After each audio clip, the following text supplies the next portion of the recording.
اعوذ باللہ من الشیطان الرجیم بسم اللہ الرحمن الرحیم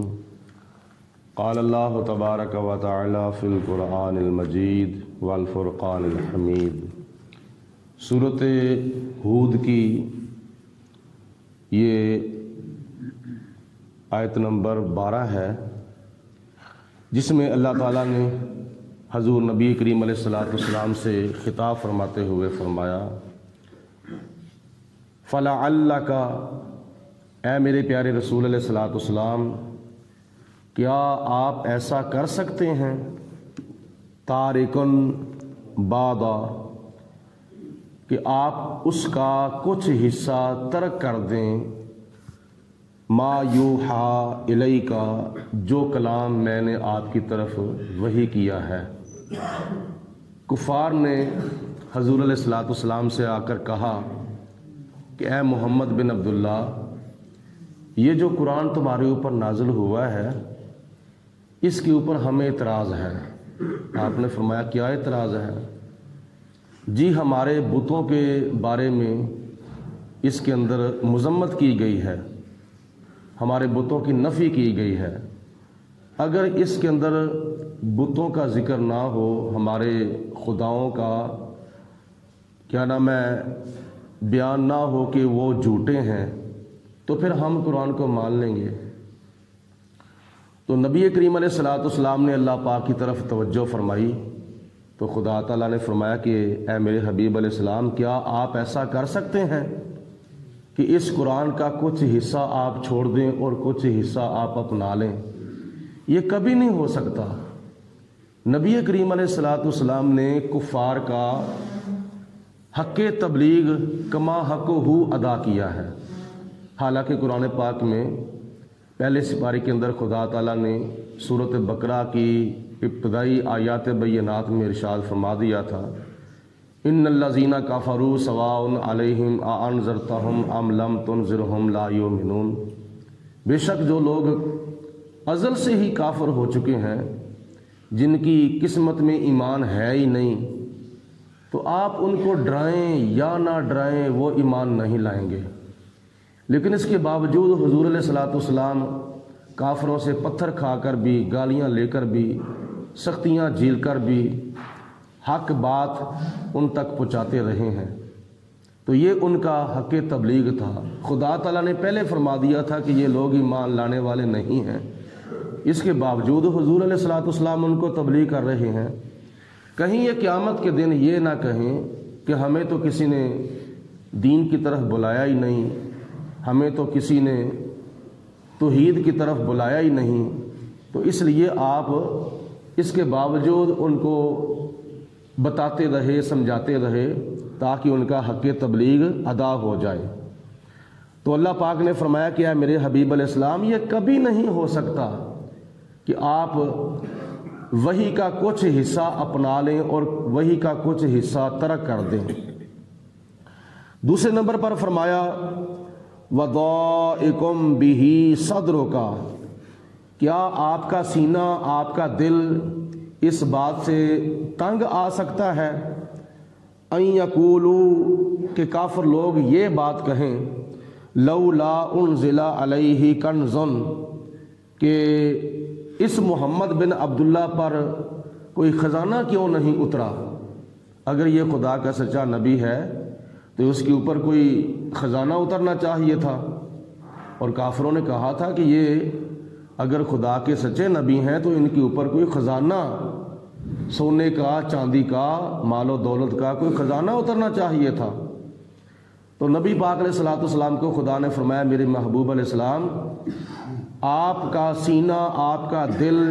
کافروں کی ان باتوں سے تنگ نہیں ہونا چاہیے۔ میں علی کل شیء قدیر ہوں، میں سب کچھ کر سکتا ہوں، لیکن کافروں کے ان اعتراضات سے آپ نے گھبرانا نہیں، پریشان نہیں ہونا۔ اور دوسرا ان کا اعتراض یہ تھا، او جاء معہ ملک، وہ یہ بھی کہتے تھے کہ اگر یہ خدا کا سچا نبی ہے تو اس کے ساتھ فرشتہ کوئی کیوں نہیں ہے، کوئی فرشتہ ان کے ساتھ ہونا چاہیے تھا۔ تو اللہ پاک کی ذات بابرکات نے ارشاد فرمایا انما انت نذیر، اے میرے حبیب علیہ السلام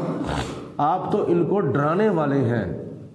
جہنم کا عذاب سنا سنا کر، جہنم کی سزائیں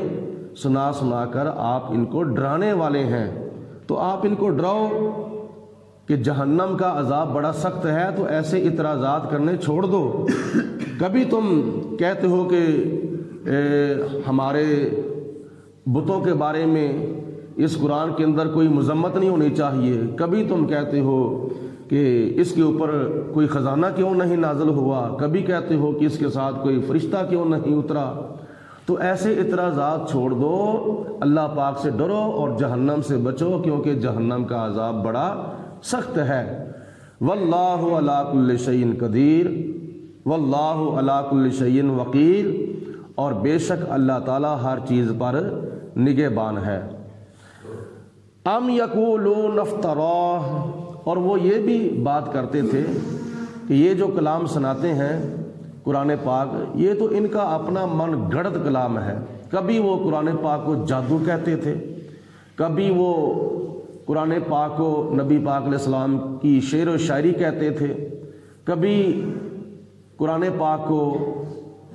کیا نام ہے حضور علیہ السلام کا من گھڑت کلام تصور کرتے تھے۔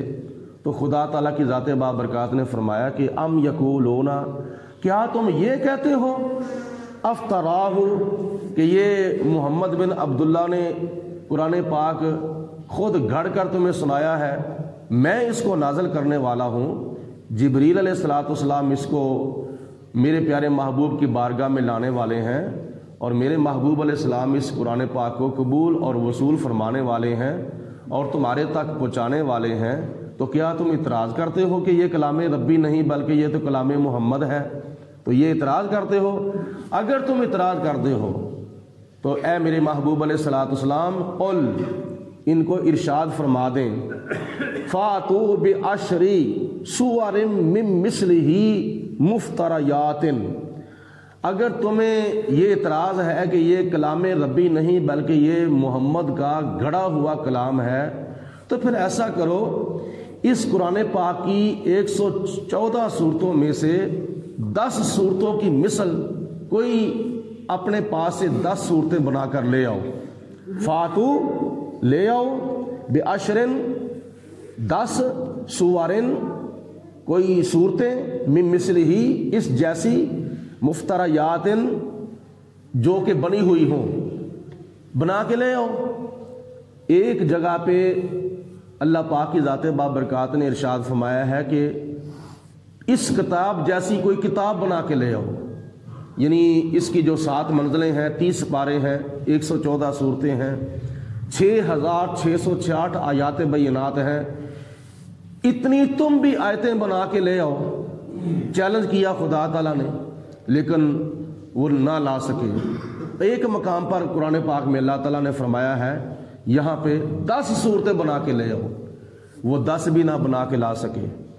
اور قرآن پاک کے پہلے سپارے میں خدا نے فرمایا ہے ایک صورت بنا کے لے آؤ، فاتو بصورت من مثلہ، ایک صورت بنا کر لے آؤ، ان صورتوں میں سے کسی صورت جیسی ایک صورت بنا کے لے آؤ، لیکن وہ بھی بنا کے نہ لا سکے۔ سورۃ طور کے اندر تو یہاں تک خدا نے فرمایا کہ اس قرآن کی ایک بات جیسی کوئی بات بنا کے لے آؤ۔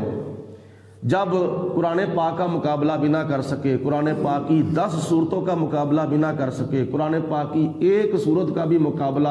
نہ کر سکے، بلکہ قرآن پاک کے ایک جملے کا، ایک بات کا بھی مقابلہ نہ کر سکے، تو اللہ پاک نے ارشاد فرمایا تم خود ہی نہیں بلکہ وَادْعُوا مَنِ اسْتَطَعْتُم مِّن دُونِ اللَّهِ، اور اپنی مدد کے لیے تم ایک دوسرے کو بھی بلا لو، جس کو تم بلا سکتے ہو، جس بڑے بڑے شاعر تک تمہاری رسائی ہے، جس کی بھی تم مدد حاصل کر سکتے ہو، تو اس کو بھی تم بلا لو، اور بلا کر ان سے ہیلپ لے لو، ان سے مدد لے لو، ان سے معاونت لے لو، جس کو تم بلانا ہے بلا لو، ان کنتم صادقین، اگر تم سچے ہو۔ یہ قرآن پاک ایک ایسا نبی پاک علیہ السلام کا معجزہ ہے کہ جو آج بھی ہمیں نظر آ رہا ہے۔ بہت سے معجزات ایسے تھے کہ جو نبی کریم علیہ الصلوۃ والسلام کی ظاہری حیات مبارکہ میں تھے، جیسے چاند کا 2 ٹکڑے ہونا، سورج کا واپس پلٹنا، گونگوں کا بولنا، پتھروں کا کلمہ پڑھنا، اور کڑوے کنووں کا میٹھا ہو جانا، اور نبی پاک علیہ الصلوۃ والسلام کے لعاب دہن کے اور معجزات، اشارے سے فلاں کام ہو جانا، جو نبی پاک علیہ السلام نے فرما دیا وہی ہو جانا۔ تو یہ ایسے معجزات ہیں جو نبی پاک علیہ السلام کے وصال تک محدود تھے، لیکن یہ قرآن پاک اللہ تعالیٰ کی لا ریب کتاب خدا کا کلام ہے اور نبی کریم علیہ السلام کا معجزہ ہے۔ آج بھی اگر کسی نے نبی کریم علیہ السلام کا معجزہ دیکھنا ہو تو وہ اللہ کا قرآن کھول کے دیکھ لیں۔ یہ سورۃ فاتحہ، سورۃ بقرہ، سورۃ آل عمران، سورۃ نساء، سورۃ مائدہ، یہ ساری صورتیں اور یہ سارا کلام نبی پاک علیہ السلام کا معجزہ ہے، کیونکہ اس کا کوئی کافر مقابلہ کر سکتا ہی نہیں ہے، اور نہ ہی کو کر سکا ہے اور نہ قیامت تک کو کر سکے گا۔ تو جب قرآن پاک کی مثل کوئی کلام نہیں بنا کے لا سکتا تو جس کے اوپر یہ کلام نازل ہوا ہے اس کی مثل کون ہو سکتا ہے؟ حضور علیہ الصلوۃ والسلام کے اوپر جو کلام نازل ہوا ہے وہ کلام بھی بے مثل و بے مثال ہے، اور جس پر نازل ہوا ہے وہ اللہ کے پیارے محبوب نبی کریم رؤوف الرحیم حضرت محمد مصطفیٰ صلی اللہ علیہ وسلم بھی بے مثل و بے مثال ہیں۔ لا یمکن الثناء کما کان حقہ بعد از خدا بزرگ توئی۔ قصہ مختصر یہ ہے کہ نبی پاک علیہ السلام کا مقام، درجہ، رتبہ، مرتبہ اتنا ہے کہ پوری کائنات میں اللہ کے بعد سب سے زیادہ مقام ہے تو حضور علیہ الصلوۃ والسلام کا مقام ہے۔ تو خدا تعالیٰ نے فرمایا ان کنتم صادقین، اگر تم سچے ہو تو پھر کیا نام ہے اس قرآن پاک کا مقابلہ کر کے دکھاؤ۔ لیکن کسی کافر ماں نے کوئی کافر لال ایسا جنا ہی نہیں ہے کہ جو قرآن پاک کا مقابلہ کر سکے۔ فَإِن لَّمْ يَسْتَجِيبُوا لَكُمْ، اگر کوئی کافر اس کا جواب نہ دے سکے، اے کافرو اگر تم اس بات کا جواب نہ دے سکو یعنی قرآن پاک کا مقابلہ نہ کر سکو، تو فَاعْلَمُوا، تو جان لو پھر کانوں کی کھڑکیاں کھول کر، انما انزل بعلم اللہ، کہ بے شک یہ قرآن پاک اللہ کے علم سے نازل ہوا ہے۔ پھر تمہیں ماننا پڑے گا کہ یہ قرآن پاک اللہ تعالیٰ کی طرف سے نازل ہوا ہے اور اللہ کے علم سے نازل ہوا ہے۔ وَأَلَّا إِلَٰهَ إِلَّا هُوَ، اور یہ کہ اللہ کے سوا کوئی عبادت کے لائق نہیں ہے، یعنی خدا نے فرمایا کہ یا کافرو اگر تم قرآن پاک کا مقابلہ نہ کر سکو تو پھر تمہیں یہ ماننا پڑے گا کہ یہ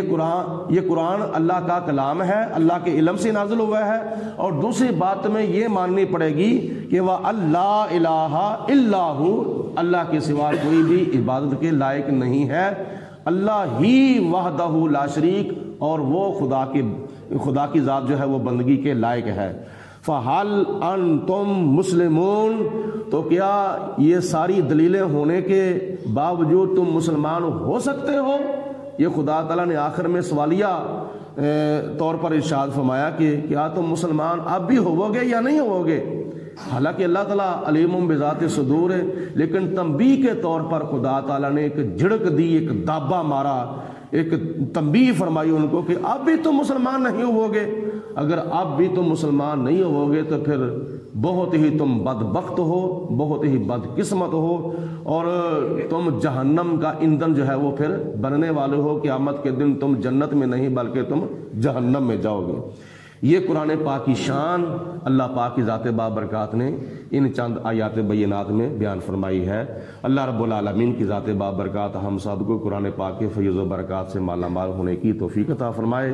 وآخر دعوانا الحمدللہ رب العالمین، صلاۃ و سلام علیک یا سیدی۔